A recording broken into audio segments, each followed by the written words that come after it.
entrevista concedida hoje, Lula celebrou o baixo desemprego, o aumento da renda, crescimento econômico acima do esperado, programas sociais aos mais pobres. O presidente fez um balanço de seu terceiro mandato à frente do Executivo e relembrou que já havia prometido que 2025 seria o ano da colheita. Eu lembro disso, vocês lembram não?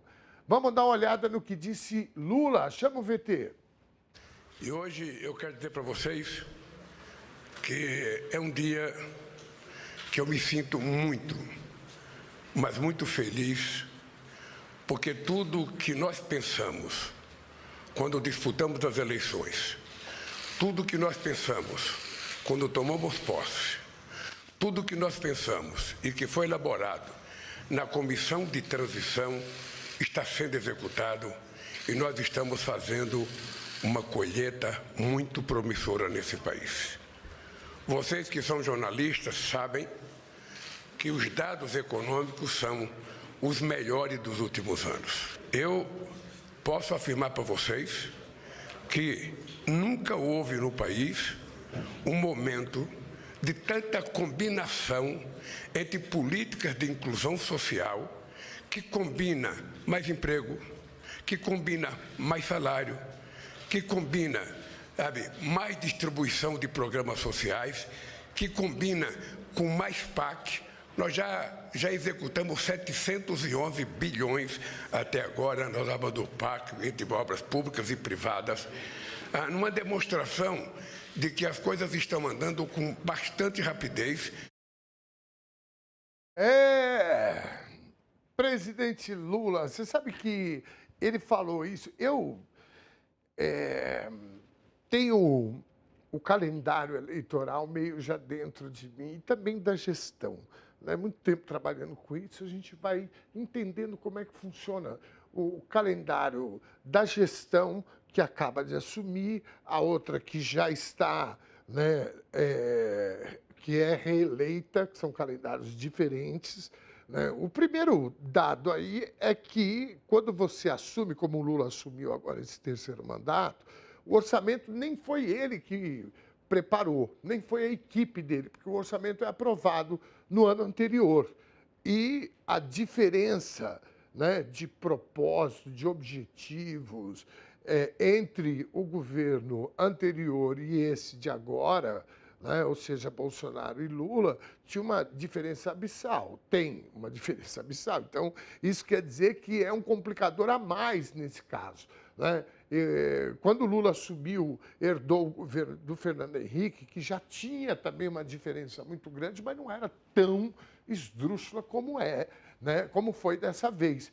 Então, a gente já imaginava, né, eu particularmente, que teria um certo... Né, eu, inclusive, falei muito sobre isso, essa análise, né, de que seria um ano muito difícil, tanto o primeiro e o segundo, no segundo semestre, porque aí no segundo ano de mandato você já construiu o teu orçamento e o Lula enfrenta também, esse governo de agora enfrenta também um Congresso, né, que tem muito mais o perfil do ex-presidente e empoderado, né, pelo Arthur Lira, né, que empoderou essa gente de uma forma absurda. Então, todos esses complicadores aí me mostravam que, e não só para mim, muita gente que concorda com essa análise, de que a partir do segundo ano o Brasil daria um salto nas entregas. E o Lula, eu vi ele falando isso no final do ano passado, ele falou: o ano que vem vai ser um ano de entrega. Bom, tá aí. Gabriel Valeri preparou uma matéria bem completa sobre a coletiva para o nosso site, e agora ele traz para a gente direto da redação. Bem-vindo, Gabriel. Você concorda com essa minha análise aí ou eu estou viajando na maionese? Não, perfeitamente correto, viu, Dom? Como você bem disse, antes mesmo de assumir, o tamanho do estrago do rombo era tão grande que o presidente já teve que articular uma PEC para reorganizar os gastos e fez todo um trabalho ali de transição, com grupos temáticos de cada eixo, viu? Porque o estrago estava em toda a máquina pública, então foi um período de reconstrução que realmente teve que cimentar ali, construir os alicerces para poder entregar, né? Para poder ter entregas. E é muito importante, né, que a gente já está tendo entregas, então o governo está com pressa, viu, Dom? O governo está com pressa. Hoje o Lula deu essa entrevista coletiva, como você bem lembrou, no fim do ano passado, começo desse ano, ele já tinha falado que ia começar o período de colheita, porque o governo tem pressa, tá? Então o Lula celebrou vários indicadores hoje nessa entrevista coletiva. Ele celebrou o desemprego mais baixo desde 2012, o aumento de renda, a maior massa de renda da série histórica, crescimento econômico sucessivo acima do esperado, né? Então a gente trouxe essa matéria e além disso, como eu disse, né, é um governo que está com pressa, ele trouxe também mais 3 projetos, fez o anúncio de mais 3 projetos sociais, tá, para complementar as ações do governo. Então se a gente abaixar um pouquinho, a gente pode passear um pouco pelos dados e também dar uma olhada nesses 3 projetos. Eu já vou adiantar que um tem a ver com gás, outro tem a ver com reforma, que ele já tinha adiantado, e outro tem a ver com motoristas de moto de aplicativo, tá, Dom? Então, São olha só. 3 eixos importantíssimos. 3 eixos né? essenciais. Ele falou da reforma do imposto de renda, né?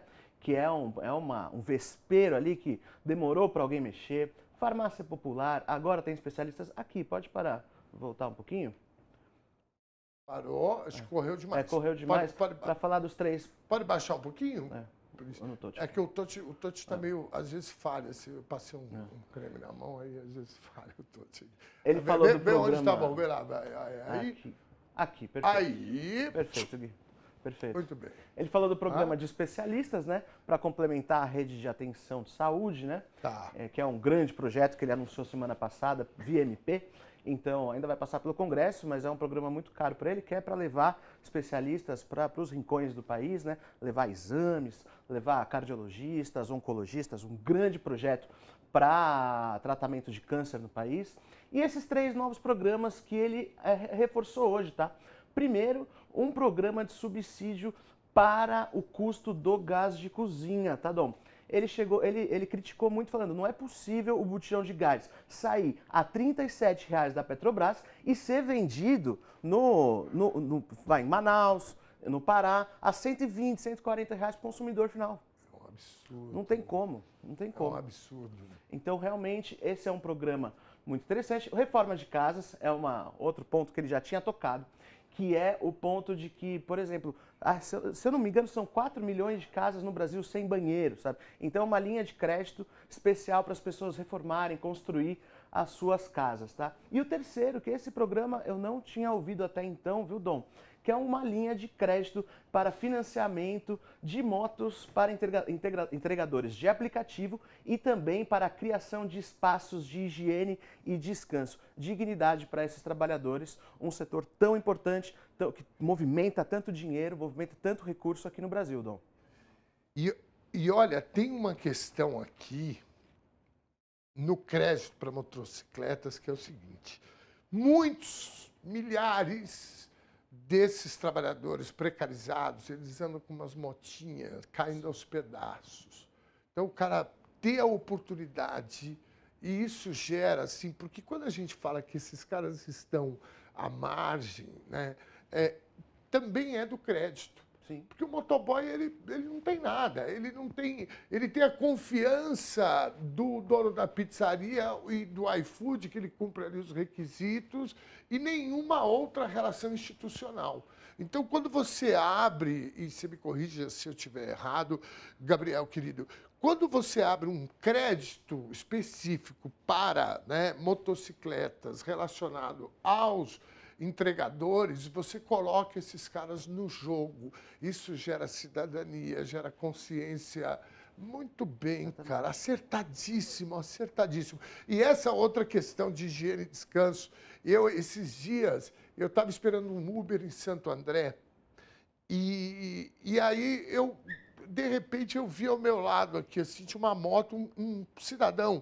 Ele estava lanchando em cima da moto. Ele deitou, botou as pernas para cima e comendo. Eu falei, cara, esse cara deve estar na labuta já há horas e horas, né? E o cara parou para comer um sanduba, e era um sanduba feito em casa, tá?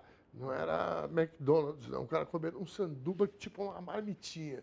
Falei, cara, e eu nem cheguei a pensar nisso. Então, quando você fala de espaços dignos para higiene e descanso, é sobre isso que nós estamos falando. Que bom, viu? Sim, Que bom. sim. Muito bom. Isso Cara. é essencial, né? Porque, como você disse, é um trabalho precarizado, falta representatividade sindical, falta uma organização, falta cuidado, relação trabalhista, tá? Essas empresas que uberizam, né, no jargão popular, que uberizam essa atividade, lucram horrores enquanto esses trabalhadores passam essas dificuldades, como você disse, esse perrengue de comer em cima da moto, né, por falta de um lugar adequado, por jornadas extenuantes de trabalho. Então tem muito a que se melhorar e esse é um caminho, é uma forma também de começar a abraçar um pouco mais essa categoria, Dom. Muito bem, eu recomendo demais que vocês leiam. E sabe mais uma coisa? Entra lá e manda para os motoboy que você conhece. Manda esse destaque aqui, porque a gente precisa... Depois nós vamos falar mais sobre isso, viu, Gabriel? Ao longo da semana, vamos fazer algumas coisas para a gente ver se a gente divulga aqui, né? Porque o grande mercado, ele não quer essa divulgação. Eles querem manter esse pessoal na marginalidade, né? E berrando, né, contra a CLT. tbtnews.com.br, essa matéria está lá, mas o Gabriel traz outra boa notícia. Em maio, o Brasil registrou recorde de vendas de veículos. É isso? Pois é, Dom, mais um bom indicador econômico e um belo salto, viu? Foi 16,2% a mais do que maio do ano passado, tá? Um número que chama atenção, mais de 225 mil veículos, novos veículos registrados no mês de maio, tá? E o que chama atenção, essa matéria também está cheia de dados a respeito disso, chama a atenção o avanço do setor dos carros elétricos, tá? Cresceu em um mês mais de 50%. Isso é importante. A venda dos carros elétricos. Isso é importante.